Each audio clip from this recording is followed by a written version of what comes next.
trou noir en eau profonde. Un roman de Éric Simon.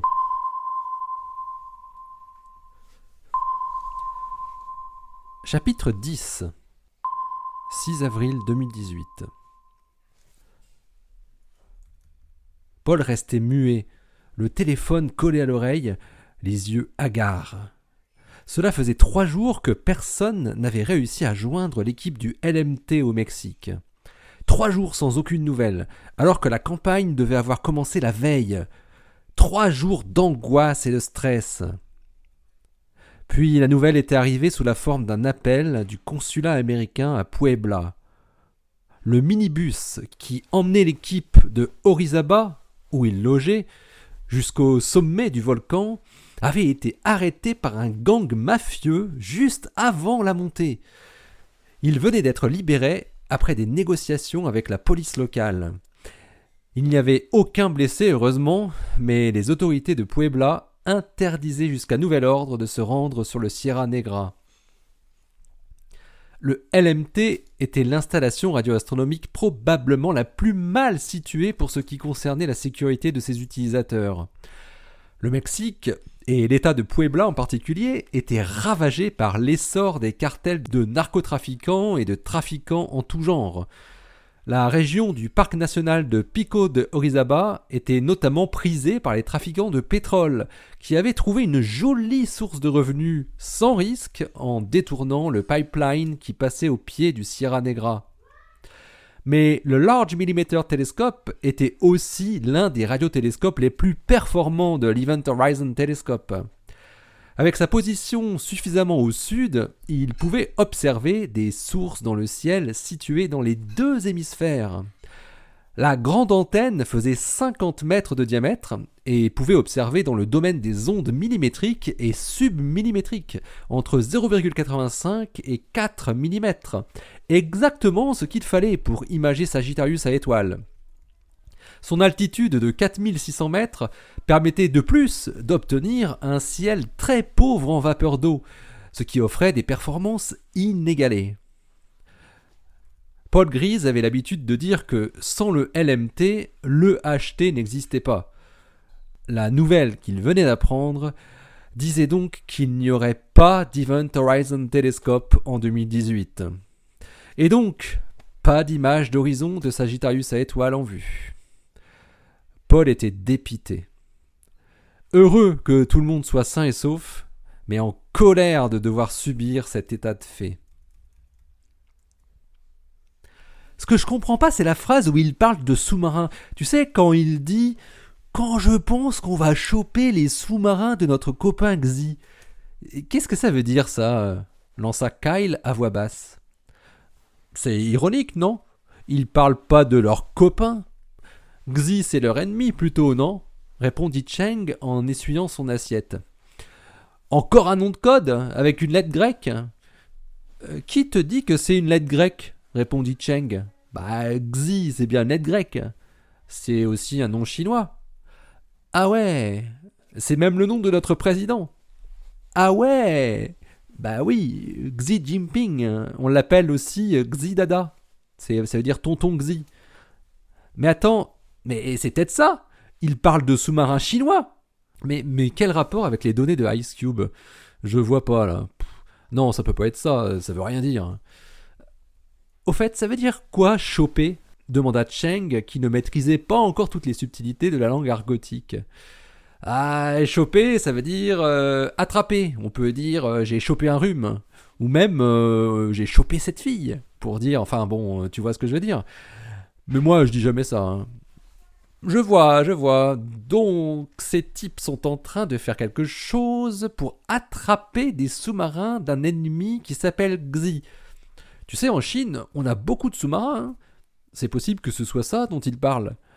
Je crois qu'on a 4 sous-marins qui peuvent lancer des missiles à tête nucléaire et au moins 5 qui sont des sous-marins d'attaque. Mais bon, c'est encore rien par rapport aux États-Unis.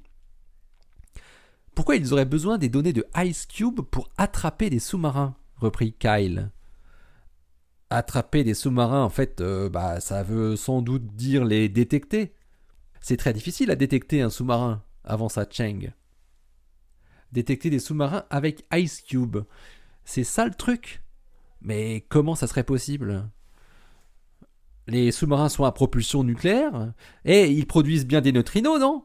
Rétorqua Cheng. Comme des centrales nucléaires, mais en plus petit. Merde, mais t'as raison. Est-ce que ça pourrait être ça ? Ouais, mais les neutrinos que cherche à détecter Ice Cube, c'est pas les mêmes que ceux des réacteurs nucléaires, je crois. Tu sais quoi ? Je vais demander discrètement à mon ancien coloc si Ice Cube serait capable de détecter des neutrinos de réacteurs nucléaires. Bon, je parlerai bien sûr pas des sous-marins. Hein. Je suis sûr qu'il pourrait nous aider à comprendre si ça pourrait être lié. Kyle sortit aussitôt son téléphone et chercha dans ses contacts le nom de Howard. « Salut Howie, c'est Kyle, comment tu vas ? Je te dérange pas ? Super. Je t'appelle parce que j'ai un pote qui aimerait avoir des renseignements sur la détection des neutrinos des réacteurs nucléaires. Comment ça marche les manips qui les étudient ? Ils avaient rejoint la pelouse qui jouxtait le bâtiment principal et Kyle avait mis le haut-parleur pour que Cheng puisse entendre ses réponses.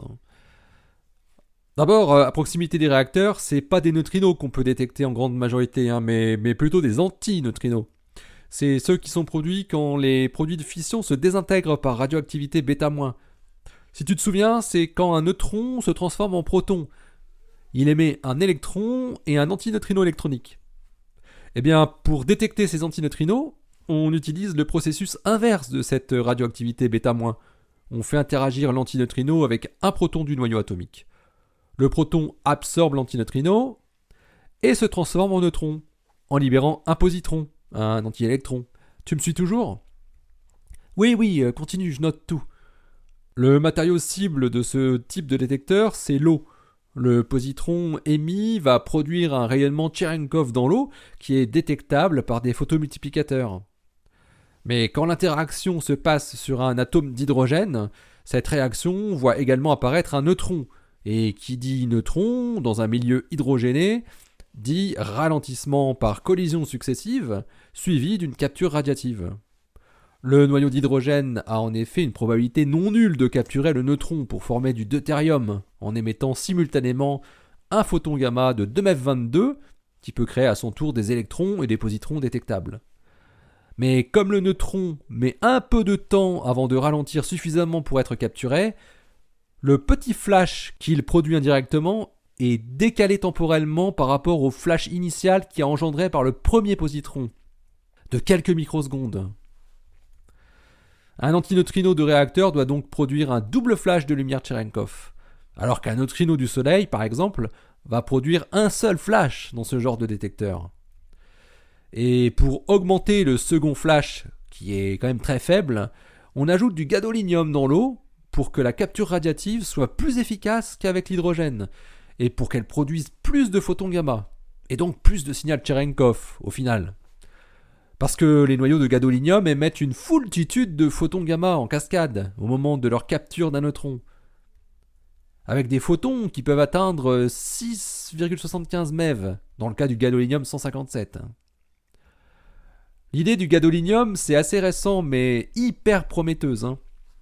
Je ne sais pas si tu te souviens de tes cours de physique nucléaire, les isotopes gadolinium 155 et gadolinium 157 sont les noyaux atomiques qui possèdent les plus grosses sections efficaces de capture neutronique thermique que l'on connaisse. Ça doit faire 60 000 et 240 000 barnes, alors que l'hydrogène n'a qu'une section efficace de capture neutronique de 0,33 barnes. T'imagines la différence ? Ok, ouais, c'est quels détecteurs ceux qui sont en pointe sur ces méthodes de mesure des neutrinos auprès des réacteurs nucléaires ? Le plus abouti aujourd'hui, c'est sans doute Super Kamiokande, qui va devenir bientôt Hyper Kamiokande. Il n'a pas été conçu pour détecter les antineutrinos des réacteurs, mais il a été adapté pour détecter ceux qui sont produits par un faisceau et aussi par les supernovas. Et c'est les mêmes énergies, tu vois. Sinon, il y a aussi les détecteurs chinois de Daya Bay, qui, eux, travaillent directement avec des antineutrinos de 6 réacteurs nucléaires. C'est toujours le même principe ? Pour les Chinois, c'est un peu différent. Il y a toujours du gadolinium, mais c'est un peu plus simple qu'au Japon. Ils n'utilisent pas de l'eau, mais directement un liquide scintillateur. Ils ne cherchent pas à voir l'effet Cherenkov des particules secondaires, mais directement leurs interactions avec le liquide organique, qui font une scintillation. Chang faisait signe à Kyle en montrant son pouce levé. Et Ice Cube, lança Kyle. Ah non, Ice Cube, ça n'a rien à voir. Dans Ice Cube, on ne peut pas détecter les antineutrinos des réacteurs. D'abord, on n'a pas de réacteur à proximité, mais en plus, c'est impossible. Pourquoi ? Le détecteur n'est pas fait pour ça. On regarde que l'effet Cherenkov qui est produit par des électrons ou des muons secondaires qui sont produits par des neutrinos électroniques ou mu. Ça n'a rien à voir. Et puis on travaille pas du tout dans les mêmes gammes d'énergie. Howard ne s'arrêtait plus. Il poursuivait. Notre seuil en énergie dans Ice Cube, c'est 5 GeV. Et l'énergie maximale des antineutrinos des réacteurs, c'est à peu près 5 MeV. Tu vois, on est à un facteur 1000. Et même dans les évolutions prévues du détecteur, on ne va pas aller dans le sens d'un abaissement de l'énergie seuil de détection. Non, ça serait plutôt le contraire. On cherche avant tout à détecter des neutrinos les plus énergétiques qui existent. Les plus mystérieux, quoi. Et je dis pas que les neutrinos des réacteurs n'ont pas leur part de mystère, mais bon, l'anomalie qui a été trouvée depuis pas mal de temps va finir par être expliquée par un phénomène très banal, j'en suis sûr. Ok, je comprends. Oui, j'avais entendu parler de cette anomalie des neutrinos des réacteurs. C'est d'ailleurs sur ça que mon pote va travailler, de ce qu'il m'a dit. Bon, merci pour toutes ces infos, oui. Si jamais mon pote a d'autres questions, est-ce que je peux le renvoyer vers toi ? Bon, je pense que tu m'en as dit assez, mais bon, on sait jamais. Bah, pas de problème, Kyle, tu peux compter sur moi.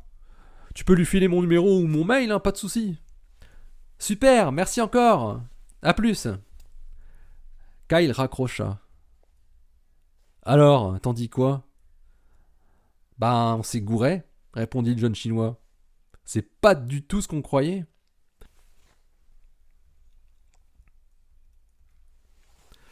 Les seuls mots Ice Cube et neutrino avaient suffi à faire remonter très vite l'information de la NSA à la CIA. Le téléphone de Kyle Leonard avait été sonorisé comme celui de Cheng Li, son principal collaborateur. L'analyste Jeff Nordling, qui suivait le dossier, avait rédigé une courte note explicative à destination de la hiérarchie. Le général Hughes convoqua tout de suite le général Shapiro. « Qu'est-ce que c'est que ce merdier ?» lança le haut gradé en tendant la note au conseiller scientifique. Après avoir lu la page attentivement, Shapiro s'éclaircit la voix. On a une bonne nouvelle et une mauvaise nouvelle, mon général.